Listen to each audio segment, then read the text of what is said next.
Yeah, we shall not be with you in November. Well, we might, because we might be able to get it there. No, we might be joining you in November from Spain. That'd be perfect.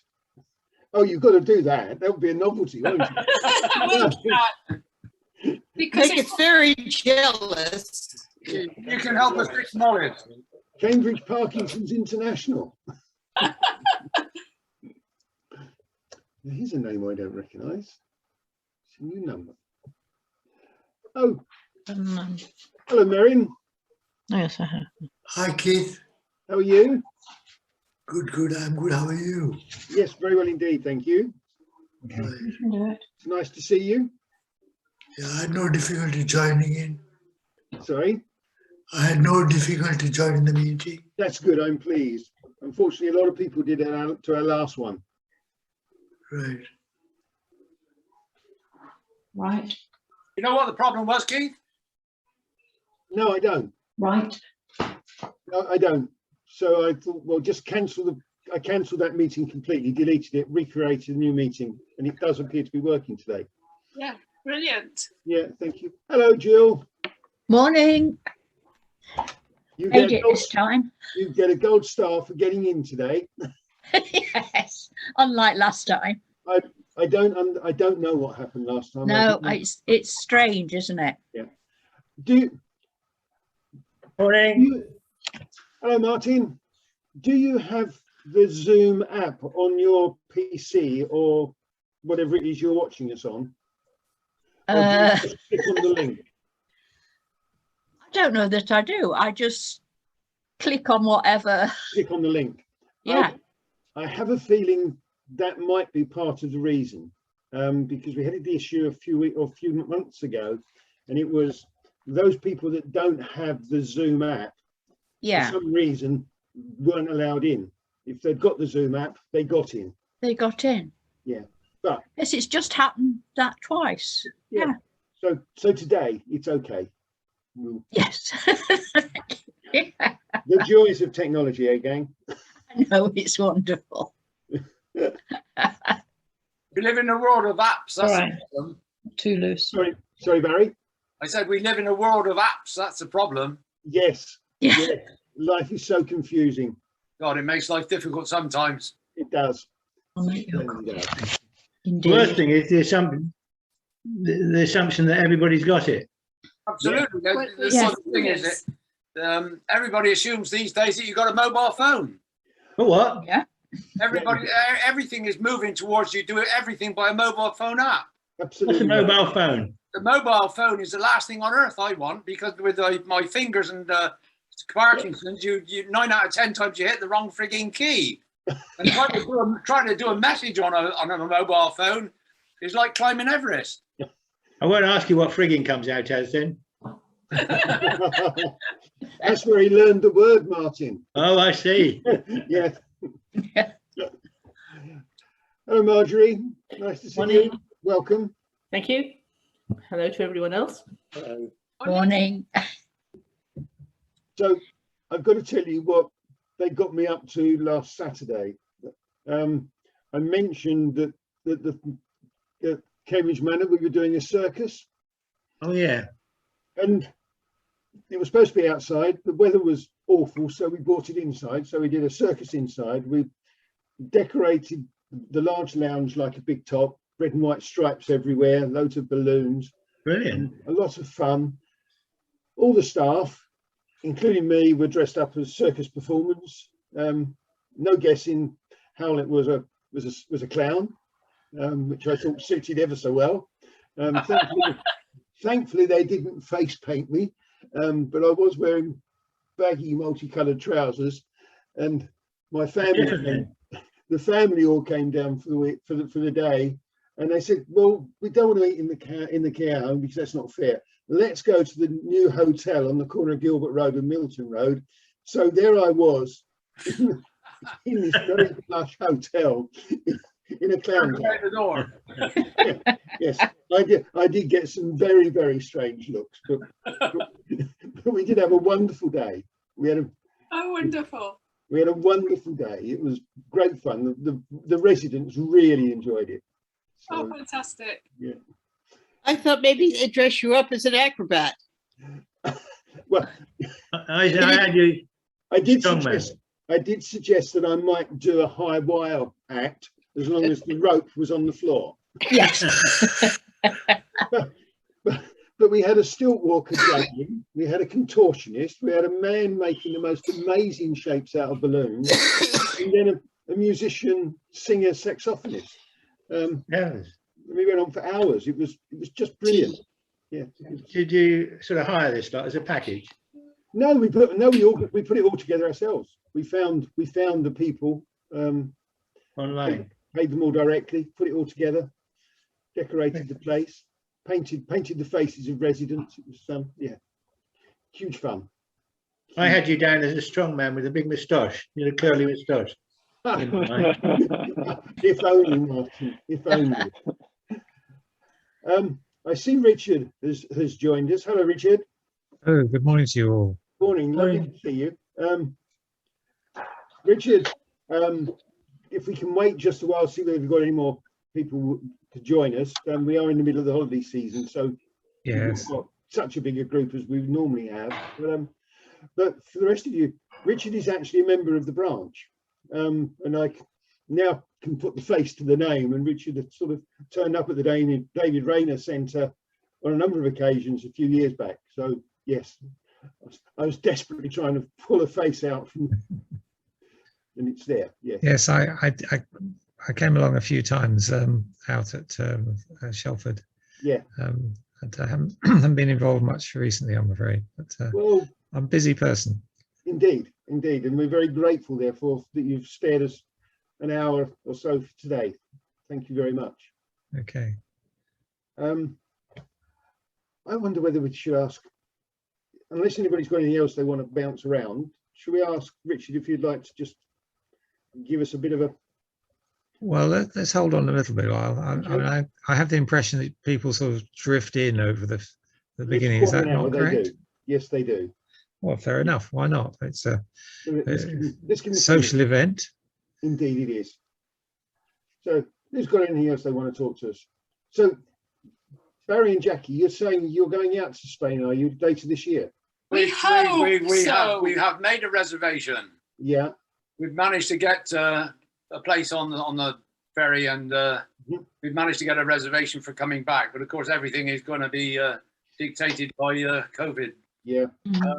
Interesting situation, really, because in fact the incidence of COVID in Spain is actually lower than it is here. That's interesting. About half the frequency. But the thing is, they're still in the process of vaccinating. We got the tag with you. Yeah, I was supposed to be going to Mallorca on the 19th of September. Right. But the incidence of COVID in Mallorca has suddenly peaked. It's been very low until the last 6 weeks or so. Yeah. Well, that's the point, really, is that the areas where the tourists go is not where we are. And we're in a very small hamlet anyway, and everybody knows everybody, so it's a case of social distancing is not a problem. Yeah. And apart from really going to the supermarket to stock up on food, Bank.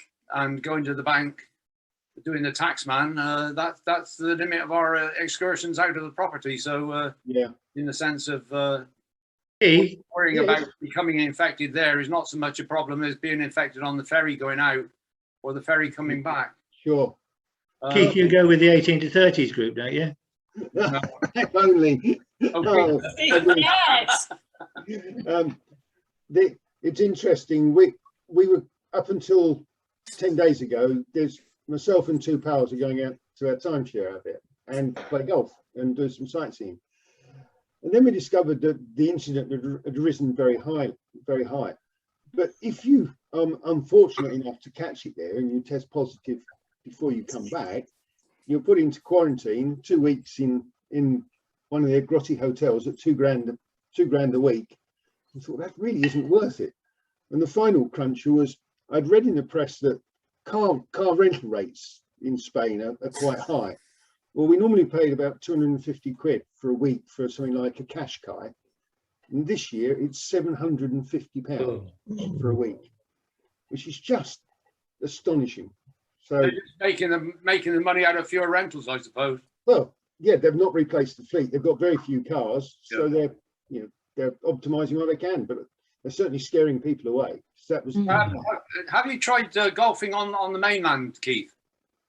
yes, but I have in the past, but we're not going to go. As it happens, we're going up to the Lancashire coast, the South Counsellor. I can understand that. It's just that if we hand the full foul and end up positive, then all we'll do is just end up staying over. Yes, of course. Yeah, of course.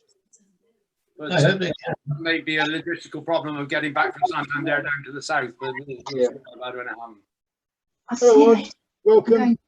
From Alden Waitrose. Okay, okay. There. So that's us. That's you. Where? There. So, Where my finger has anybody is. else got any holidays planned or had Yes. plans dash? Okay. Well, yeah, Go on, Jill. I was going to visit my son in Romania, And that's Jill talking. but I chickened out because of all the paperwork and all the hassle. Jill. Yeah. So I've now booked a coach trip staying a week in Bognor, which is a bit different from going to Romania, but still. You know how to live, Jill. Oh, I do. I do. I thought it's time I tried a holiday on my own. You'll enjoy yourself. I'm sure. It has to be done.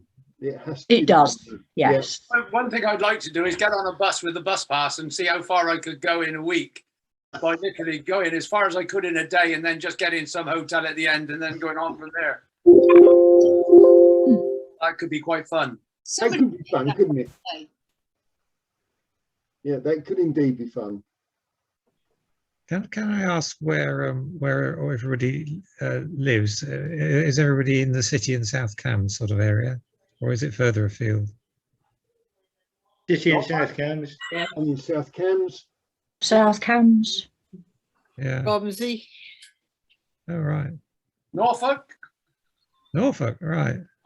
So I just wondered how broad spread the Cambridge branch is, that's all. Oh, Buxton. yeah, We're in the city.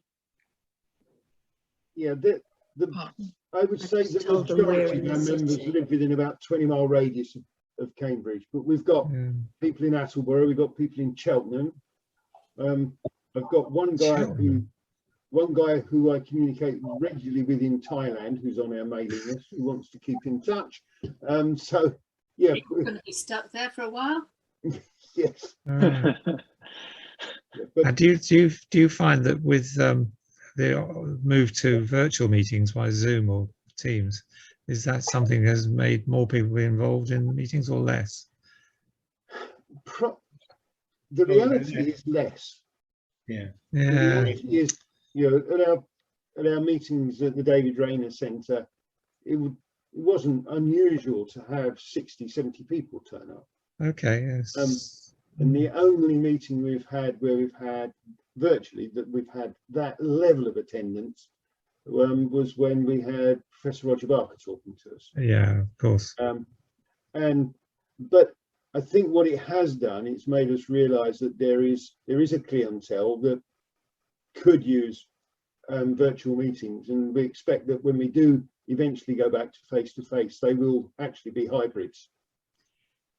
Yes, I think everybody's talking about the hybrid, and it's technically complicated, but if you can make it work, it would sound a good idea. I agree.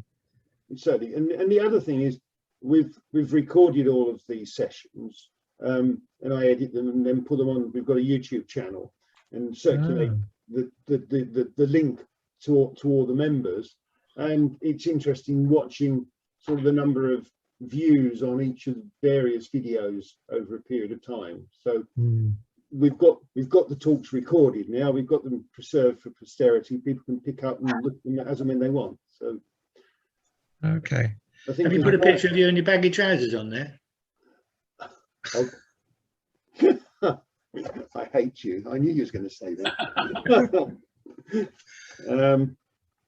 No, I've listened to or watched Professor Barker on your YouTube channel.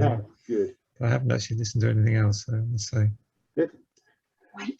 I'm not sure whether you was there, Richard, but I was.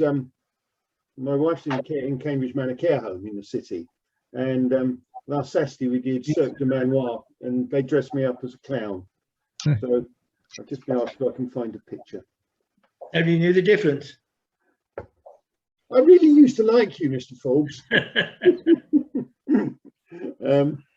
me see if I can find a picture.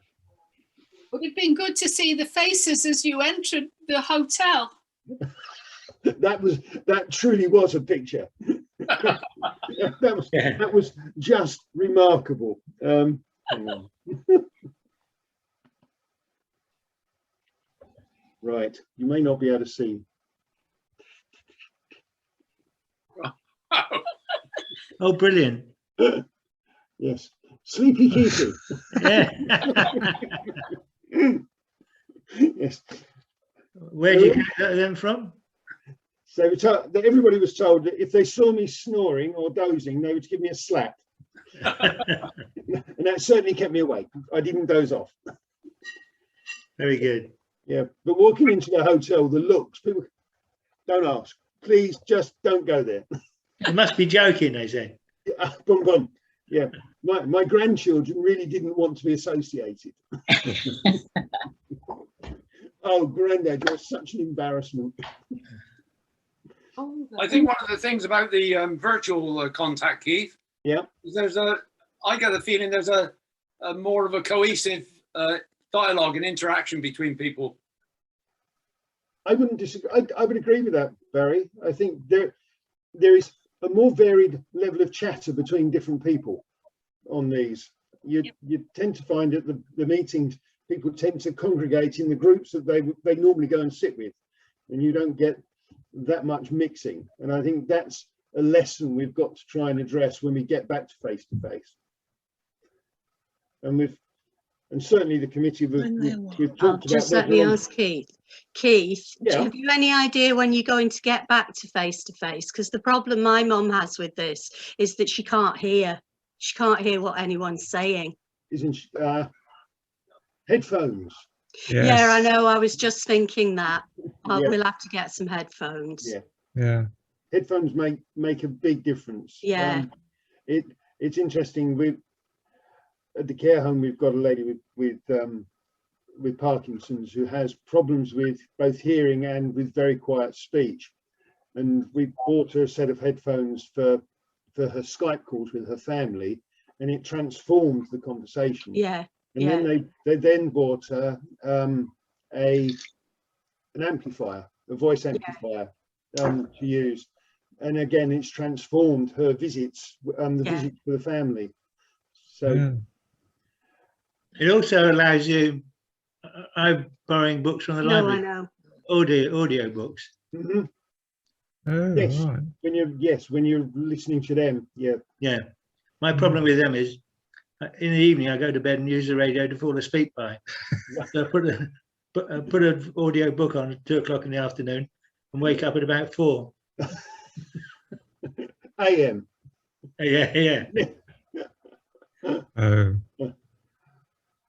So yeah, hybrid meetings I think will be the future. And Jane, you were asking, the committee are just about to go through the consultation process with the members to find out exactly what it is that they want in terms of future meetings. Yeah. And that should be with you during September. Right. Okay. To get views, and once we've got some views back from the members, that's part of the process. We've got to consult with members as to what we do. Yeah. Okay. That's on its way, but hopefully we'll be back to meetings beginning of next year. Fingers crossed. If that's what the membership wants. Right. Richard. Yes. Shall I start chatting then? Richard is City Councillor. I've forgotten which ward. Romsey Ward. Peterborough. No, Petersfield. What am I talking about? Petersfield. Peterborough. And And as I mentioned earlier, he's a member of the branch and he's a person with Parkinson's, and he's agreed he will talk to us about his journey with Parkinson's and how it's interacting with what he does as a counsellor. So Yes. should I Okay. put you on spotlight, Richard? Thank you. Yes. Well, I'll give you a bit of background on the Parkinson's first, just to set the scene. Really, I developed a tremor in 2017 when I was 67, and that became apparent. It was I was allocated to Professor Barker, luckily, and he diagnosed me and everything like that, and put me on Madapar and Razagiline, and I haven't actually changed the drug dosage at all since May 2018. I've been able to stick with the same level of the same type of drugs and level, but I'll come back to all that. So now, being a counsellor, well, I suppose I better give you a bit more background. Originally I was, well, I still am a chartered accountant. I trained in London and lived in London for some years. When I came to Cambridge, I came here because my wife came from London, didn't want to go back to London. She wouldn't live with me unless I came to Cambridge. So I had to come here. So after a few years, I decided I'd been involved in quite a lot of community activities. I was heavily involved with Cambridge Friends of the Earth and with various housing issues, because I've been working with housing associations in London and continued to do so in Cambridge. I also, that was sort of my background in community activities, but it became apparent to me that I would perhaps be able to do more if I was a counsellor. So I actually, I was already a member of the Labour Party, and I joined. I was actually selected and stood as a candidate in Queen Edith's initially in 1982. It did not get in, got a set number of votes, and that was it. Not a Labour area of the city.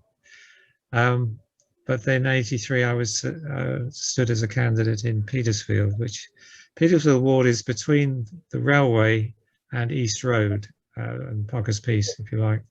So it's a long, thin ward, all the way from, in those days, from Hills Road right up to Newmarket Road.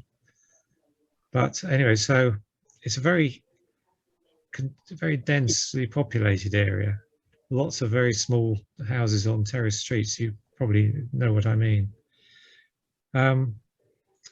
So I became a counsellor, and counsellor work can be split into two halves, really.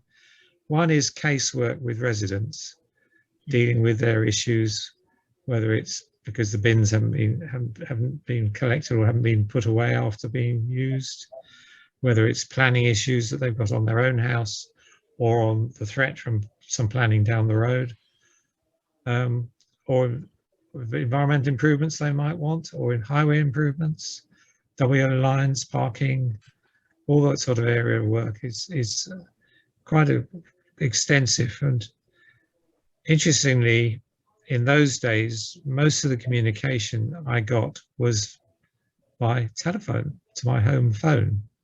I didn't have mobile phones in those days. And letters, but of course nowadays it's virtually all email. And I'll come on to how I got back to this. I did 8 years for the city council as a city councillor in the 80s, up until 91, when, because our daughter was born in 1990, I decided that I wanted to be a parent and not spend my life working and being a councillor. So I stopped being on the council and became a parent, or an active parent is what I mean. So the other side of being a councillor is the city-wide issues. All councillors sit on council committees and help debate and scrutinise policies and plans.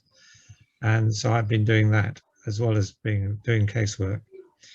And then we nowadays have a set of executive councillors who are like sort of the ministers in a government who look after an area of work. And I was executive councillor for finance for 5 years, from 2016, because I came back to the council in 2014. I was re-elected in 2014 for Petersfield again, after I retired a couple of years before then, got bored and decided the council work was what I wanted to do again. So I came back to it all, but it's all email traffic nowadays.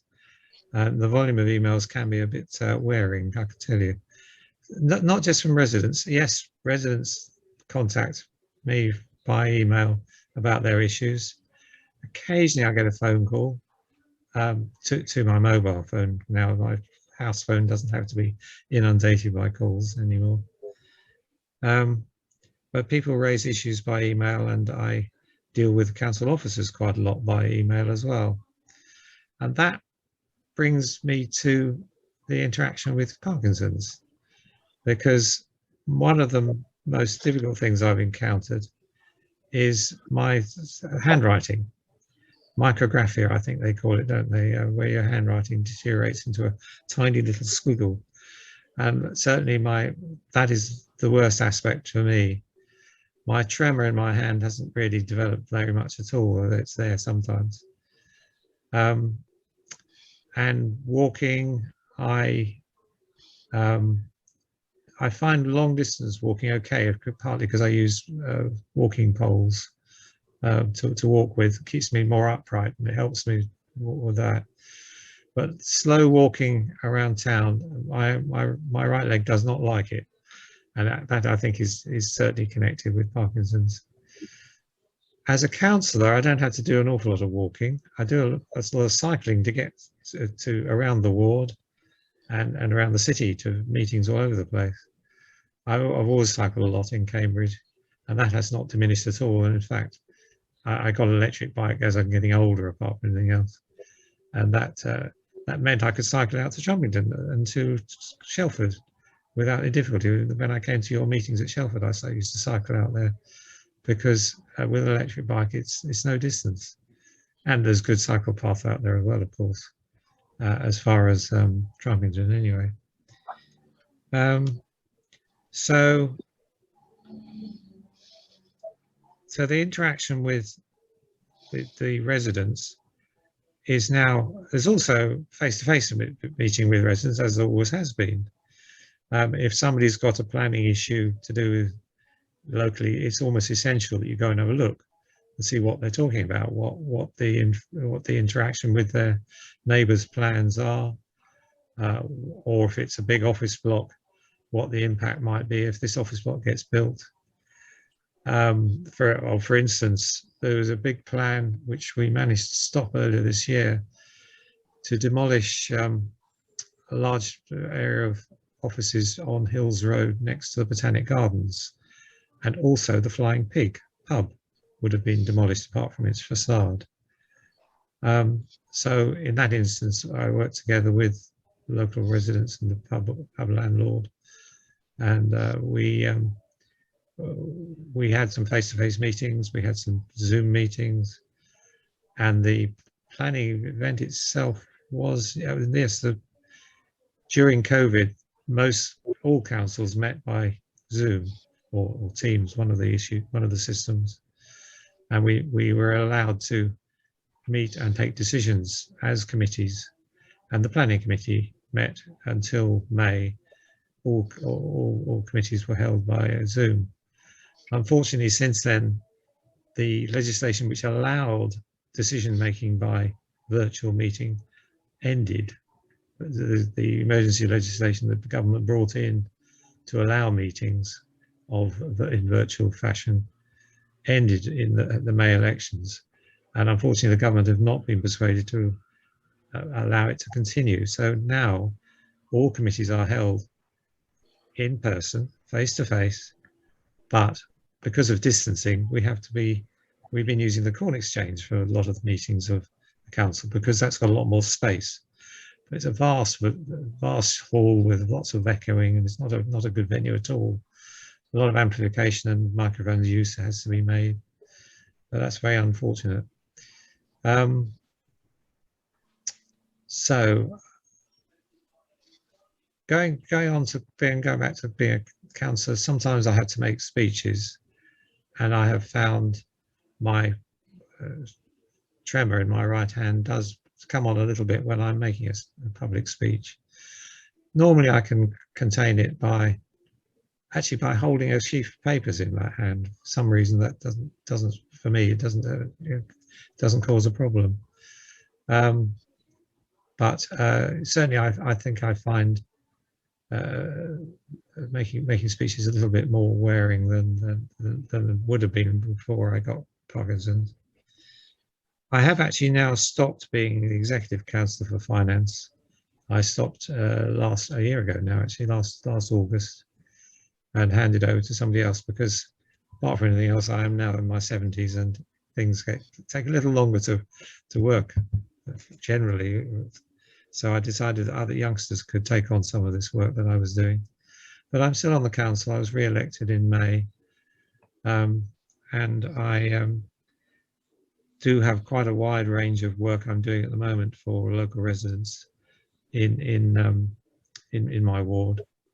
So I think that oh, somebody's at the door, but they'll have to do look after themselves, I think. I find the other thing I was going to mention was another way of coping with the micrographia is to use the dictate element of Microsoft's 365 Word and 365 Word and Outlook. I don't know if you're all aware that there is a system where you can click on a button if you're using Microsoft, and you can dictate to yourself. You can dictate on the screen to Word or into an email what you want to say, and it works reasonably well. It's not very good at capital letters for first names and things like that, but it works reasonably well. It means I don't have to type. I mean, typing isn't a problem for me, but it's easier if you can dictate. It's a lot faster, and it gets the spelling right immediately without, as long as you're using the right words that it recognises you're saying. So I definitely, if you haven't come across it, we can talk about it a bit, but it's quite an interesting module within the Microsoft system, worth using. And you mentioned, we were talking earlier about headsets. I've been using this headset all the time for the last 18 months of COVID. It's partly because I use a desktop computer which doesn't have a camera. So I've got a separate camera beside it, and it doesn't have a microphone, which is more to the point, because this, you have to have a microphone, obviously. And I find that a lot of people have problems because their Wi-Fi doesn't work very well. My desktop is plugged into the router of the house, so it's not going by Wi-Fi, and it just makes it more stable and easier to work.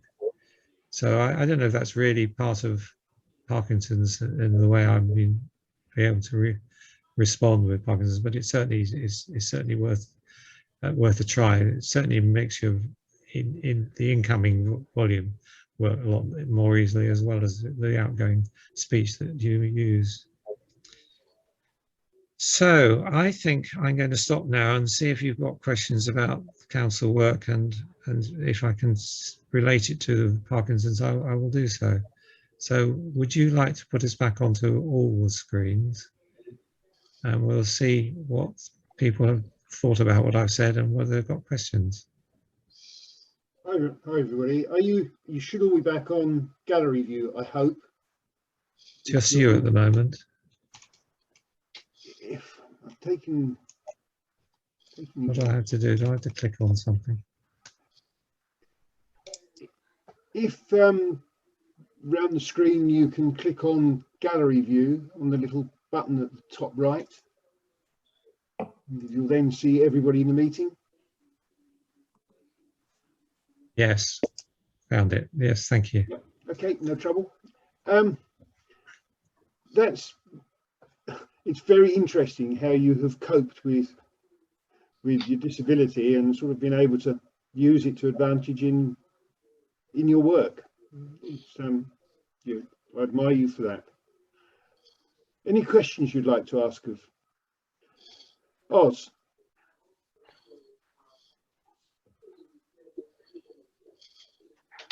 Thank you, Keith. I was fascinated to hear of your involvement, Richard, in social housing and so on. I live in, since middle of June, I've been living in Millview, which you probably know and probably had some dealings with. Millview in Hawkston. Ah. Not within the 70 city. flats. Yeah. It's BPHA. Mm-hmm. I'm not sure what BP stands for exactly. I think it's Bedford something. Housing Bedfordshire Associations. Pilgrims, yeah. Bedford Pilgrims. Yeah. Pilgrims. I don't know why, but it is. Thank you.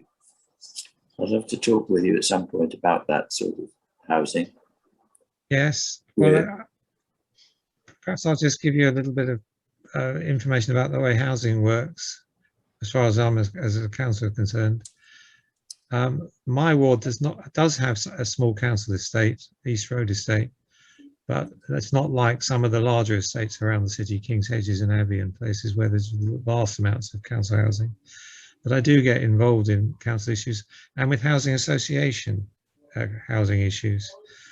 BPHA and Catalyst and Metropolitan are all big national housing associations who have a presence in Cambridge and in South Cambs, in your case, I know. I find them rather more difficult to work with than the local housing associations.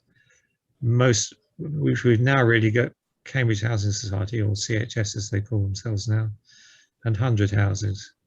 They're the two local ones who are much more effective in helping manage and maintain their property, whereas I think BPHA is better than average, but Metropolitan are awful. Getting them to do maintenance work is just dreadful. They just don't do it. And because they haven't got a local office, it's very difficult to communicate with them, really. But I do get issues raised occasionally by housing association tenants, definitely. I hope your experience of BPHA at Millview is not too bad. Not too bad. There have been problems with the infrastructure. Apparently there's some difficulty with water supply at the moment. I think some pipes have corroded, although it's a very modern building, only 3 years old, I think, maximum. Oh dear, yes. And the catering staff are having difficulty because there's no water supply to the kitchen. Oh dear. Yeah. Well, your local councillor your local councillors may be able to help you with that, I suppose. That's South Cambs, is it? The South Cambs councillors for Hawkston, yes, whoever they are. I don't know who they are. But it's worth a try. If you get stuck, if BPHA are not doing their job properly, try your local councillor. I apologise for being late for this meeting, but I was attending an inaugural meeting of a committee for residents of Millview. And I've been elected vice chairman for the since. I immediately opted out to come to this. I'm very pleased I did. Jolly good. Any other questions? Thank you. Any other questions for Richard? Just a comment. Yep. Well done for saving the flying pig. Well, I'm afraid there's a long way to go yet. The owners have to be persuaded to try and protect the pig within the whole site that they've planned to develop. There's also, it's complicated because there was a long history of developing the whole site, going back to 2008, I think, original planning application. And they did get permission at some point about 10 years, maybe 15 years ago, to demolish the pig, except for the facade at the front. But the music, it's a music venue as well as a pub. A very good variety of music they provide as well. And that would, the way it's run just wouldn't be the same at all if you had a modern pub at the back of it, no gardens and everything. So I'm afraid that one's still a long way to go. In the meantime, they've given the the owners of the whole site have given the landlord the notice to quit. They want to empty the pub and probably try and demolish it, but we'll see what we can do to stop that. Thank you. So that comes under local casework for residents, I suppose. Although there are citywide issues to do with developing planning policy, and if you don't attend to getting the overall policy right, you can't deal with the local issues like that adequately. At the moment, the local plan for the next 10 years is being evolved and will come to public consultation in this autumn. And that hopefully will get adopted next year and will lay the ground rules for the next set of years. How often do you see the public involved in council meetings? Do you get sort of regular attendees to listen to debates? Right. Well, prior to COVID, let's talk about prior to COVID, because everything changed with COVID, of course. Main council meetings where all the councillors meet and do things like adopt the budget for the year and that sort of thing always attracts a few people, but it is generally the same sort of people who are involved in resident associations or have a particular issue that's coming on the agenda they want to attend to. When I was in 2016, I think it was, the people living on the river were getting upset because we were asking them to pay some money for the services we provide them. And they came and lobbied the council meeting quite heavily, which was quite intimidating at the time, I can tell you. So that's unusual, but it does happen. And of course, Extinction Rebellion came in about 2019, was it? And it was completely disrupted a meeting by hanging from the balcony above the council chamber in a way which we felt they might fall on us. So we had to abandon the meeting and get them to climb down. So it's fun and games, I suppose, but it was a bit annoying at the time because we wanted to come back the next week. So they're not always welcome guests. Yes, actually, I also just mentioned the city has a set of area committee meetings which attracts more local people with local issues. So there are 4 area committees, basically north, south, east and west. And that brings together 3 or 4 wards together. Their councillors all meet. The city and the county councillors are there together. And we discuss issues with residents. In fact, we feel that under COVID, those meetings have been working better because more people are prepared to come out in the evening, and during the winter particularly, and attend those meetings. So the plan is, although we're looking at hybrid meetings and face-to-face meetings we have to hold for decision-making matters, we are definitely looking to extend the idea of virtual meetings for these area committees. They deal with things like they get the police come along to talk about the work they're doing, asking us to tell them what priorities we should be setting them, like bike thefts or drug dealing or litter. Not litter, that's not their role, sorry. Parking, yeah, that sort of issue. And there's also the City Council's team who do deal with litter and refuse and fly tipping. They come along and tell us what they've been able to do and what improvements they've made. And they again ask us for what work we feel there's, or we being the councillors and the community together, what issues that they should be putting a priority on. So yes, it's interesting how this is all going to work out, I think, once we've now got the experience of COVID. Going to national conferences is part of a councillor's job sometimes. That obviously in the past meant travelling all over the place. And that is not going to continue. I can see that. You get far better attendance if you've got a one-day conference in Manchester if you're doing it by virtual meeting. A lot easier.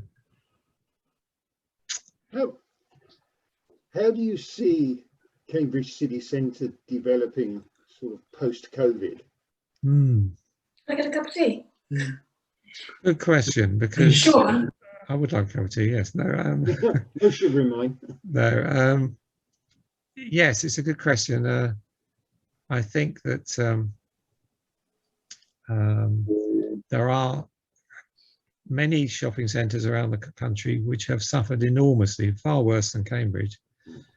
Grafton Centre is perhaps more typical of other parts of the country because they've suffered quite heavily from loss of people who providing shops there, not just Debenhams, but before Debenhams went, BHS went, of course, and several others. I don't know what the future is of the Grafton Centre. I think it's a bit dodgy, but the city centre, we're still, at the moment, still attracting quite a lot of tourists. The students will be back, but they weren't really here the last 18 months. They haven't really been a real presence in the city. And I think to a large extent, though, the city centre will recover economically and will revert to being shops filled rather than being left empty. A lot of the shops which have been empty temporarily have been let on pretty low rent terms, I think, and the owners of the shops won't want that forever, I'm sure. But I suspect Cambridge will do okay in the city centre bit, but the Grafton Centre is a different matter. My ward contains half of Mill Road, the other half being over the bridge in Romsey. And as you probably know, aware, there's been a big dispute about whether the bridge should be open to traffic or not. The traders of Mill Road felt that it was impeding their trade, but frankly, since the bridge was opened, I don't think they've increased their trade very much. There's not very much traffic there, and there hasn't been in other parts of the city.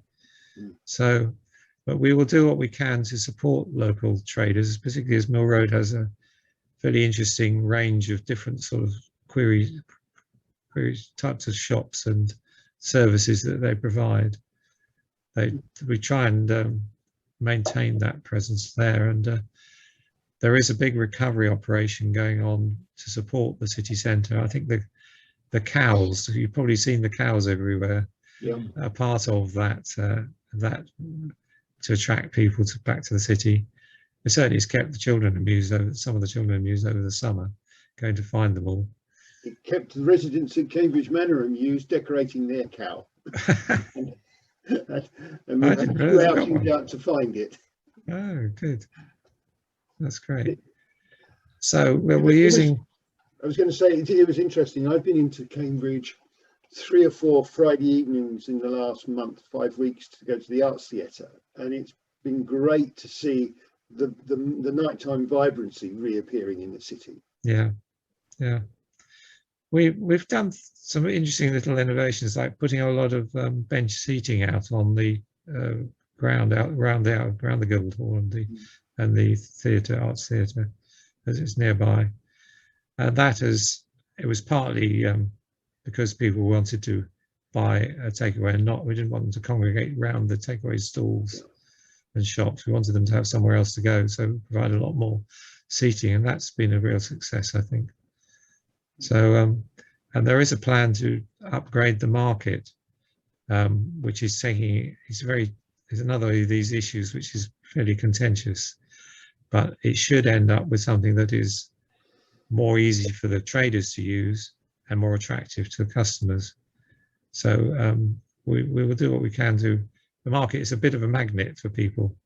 It's not just the people who always trade there, always shop there, but other people as well like to congregate around there. Thank you.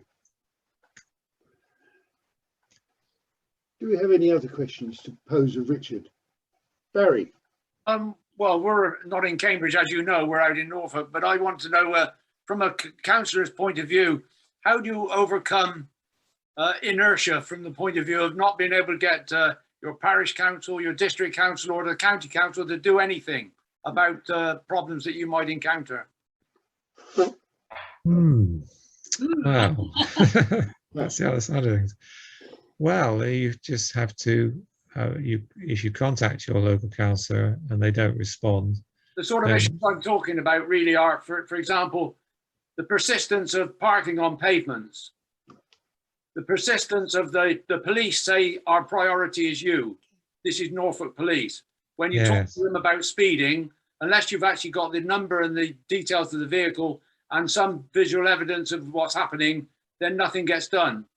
yes. On a road where basically there are half a dozen hotheads that basically race past here at vastly elevated speeds relative to 30 miles an hour. And you cannot get anybody from the police to do anything.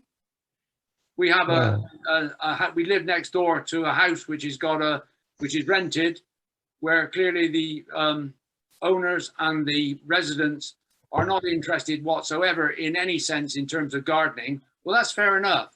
But the fact is, when my property becomes basically subject to invasion by mare's tail knotweed, and I can get nothing done, I become extremely frustrated. So I appreciate and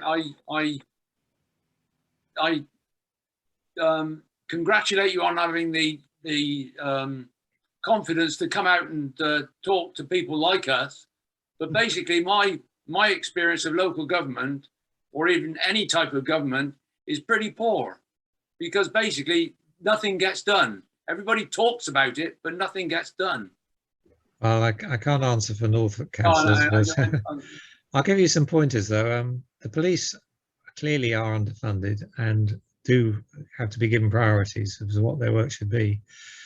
And to deal with parking issues in Cambridge, the issue has been taken over by the county council, who appoint the parking control officers and enforce parking, because the police won't do it, as you say. But because the council has got taken over that work, and basically it's paid for by the fines effectively, then parking is fairly strongly controlled. Things like speeding, no, that's more difficult, because that definitely is still with the police. In some areas, our local resident associations have persuaded the council to let them have one of those radar signs that tells you how fast you're going through a village, and that sort of thing is quite effective actually. If you see those signs flash up as you're driving through a village, you do think about it and slow down generally. So again, that was a local resident association and their local councillor. I think that's the sort of thing they might be able to organise. What was the other issue you mentioned? Oh, your neighbour's overgrown garden. That's more difficult. That's really a sort of civil legislation matter. It's not really a council matter, unfortunately. It's very difficult. A common associated with that is in the city here, we have got a problem with rats, particularly where our house is not being looked after and the garden isn't being looked after. But we have maintained a free pest service for people in Cambridge, because although your house may be all right, your neighbour's house might not. But having a free service, it doesn't matter. They'll just come and deal with it, whoever it is. So again, that's up to the local council to decide, whether that's what they want to do, to provide a free service or insist on charging. If you're in charge, then you're going to have more of a rat problem effectively, because people don't want to pay for it, so they don't do it. It's interesting though that I have friends who live in the villages around Cambridge, and they do have a different perspective on the sort of service they expect from their council. I think it's more intense. I get the impression it's more intense in Cambridge. But then, of course, if I was a villager and had a local issue, it might be just as intense there. And issues do come and go all the time, of course. They can be just as intense in the villages. Yeah. Born Airfield. East West Railway. The local plan I was talking about is actually a local plan for both South Cambs and the city together, although obviously it reflects on issues to do with allocation of land in the villages in a different way from allocation of land in the city. But nevertheless, we have a combined planning service and we'll have a combined plan, which will be addressed to both councils, which will be interesting. Definitely, the problem with the existing local plans is they got held up by having to be rewritten several times. So the local plan in Cambridge was actually written in 2013, although it was never adopted until 2018. So it was already 5 years out of date by the time it got into place. But we're working on that. We'll have a new plan soon. Good. Richard, can I say a huge thank you for spending time? I think we're all very appreciative of what you do and coming to talk to us about what you do. And we admire you for doing it through the challenge of Parkinson's. So yes, well done. And maybe just we can show our appreciation. Thank you. I'll just add one little comment. When I was diagnosed by Professor Barker, he said, "Don't give things up." I may have overdone it, of course, but it does keep me going. It does keep me going, I think, keeping active. I think you're absolutely right. I think keeping mentally and physically active is absolutely fundamental in this. It really is so key. Yeah. The Caroline Bent, who contacted you to set up the meeting, and I think is one of your constituents, sends her profuse apologies, but it's her husband's birthday today, and they are going to the Parkinson's art exhibition at the Oxo building in London today. A couple of weeks ago, we had Trevor Woolard from the Parkinson's art group to talk about the exhibition that Caroline's gone to. So she does send her apologies. And similarly, our editor made a note to me today to say, make sure you get this recorded so that I can give a report of Richard's talk, because he's off on holiday later today. So apologies from them. And finally, there was an apology from Mark, who's had to disappear because he's got another chairing role to do on another meeting started about 10 minutes ago. So apologies from a number of the committee meeting. That's why some of them are not here today. So I'd just like to say thank you to all of you for attending. We're back again in a fortnight's time, and our next talker is Alex, sorry, just looking at the list to make sure I get it right, is Alex Smith, who was the archaeologist working on the A14, talking to us about some of the finds on the A14. And again, I think another fascinating, interesting and informative talk ahead. So a couple of notices. There was a deliberate error, and a few of you did notice it. The Peterborough meeting on the 15th of what I said in my note was 15th of August is of course the 15th of September, and that's Joy Milne, the lady who can smell Parkinson's, talking about her experiences working in that. I've already sent out the link, but I will send the link out again before that. But again, I think that's a meeting to which we have been warmly welcomed, and it would be lovely to see a number of the Cambridge residents and Cambridge members joining that meeting. Excuse me. And finally, 25th of October, Parkinson's are running the Wandlebury Walk. So whilst we have not been able to do a fun run for the last couple of years, there is an opportunity to get involved. We as a branch will individually support it, but we're not as a branch being asked to support it, but I know a number of the committee members are. The details are on both our website and the Parkinson's website if you wish to participate or if you wish to volunteer. And I will again circulate details of that over the next week or so. So, can I get a quick question, Keith? Yes, please, Mary. How can I find out something about Microsoft dictating? Oh yes. If you use Microsoft Word, on the main screen at the top on the right, there's a button that says dictate. And as long as you've got a microphone, you can dictate stuff onto the screen in Word or an Outlook or whatever other Microsoft product you're using. So it stays on as long as you're as long as you're talking. It seems to get used to your voice quite quickly. Sometimes you have to be more clear about pronouncing things to get the word right. But it does work better than I expected, I must say. Can you use it for emails as well? If you're using Outlook as your email, then yes. Right. I don't know whether it would work with other forms of email. It would be worth looking into whether your email, if you're Gmail or something, it should work with Gmail, because Gmail is Google, which is Microsoft, isn't it? Yeah. I don't know. I haven't looked at that. Definitely worth a try, though. Certainly, I know my grandson's dyslexic, and he uses Microsoft Dictate for all his course and homework, and it works remarkably well. Remarkably. Yes, very good for dyslexia. Yeah, absolutely. And I can see how well it would work for certainly people with Parkinson's.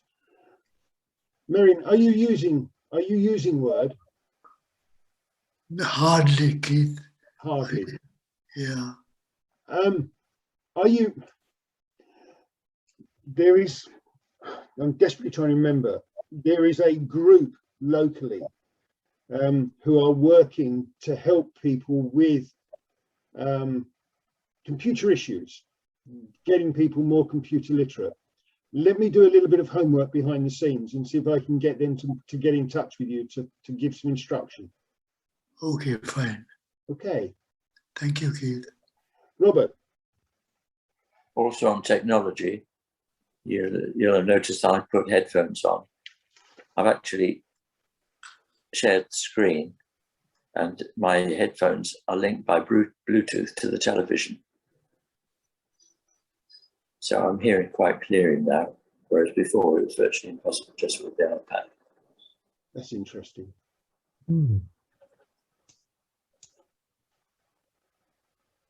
Okay. Richard, I'm delighted that you spent time with us today. Thank you so much. And we certainly look forward to seeing you in person at some stage, probably the early part of next year, at the David Rain Centre. Oh, well, I'll come and have a cup of tea. That would be lovely. Can I say thank you to you all? I wish you a most enjoyable bank holiday weekend. Let's hope the sun's going to shine on us a little bit. And see you all on the 9th of September. Okay. Thanks all. Bye then. Bye. Bye. Thank you.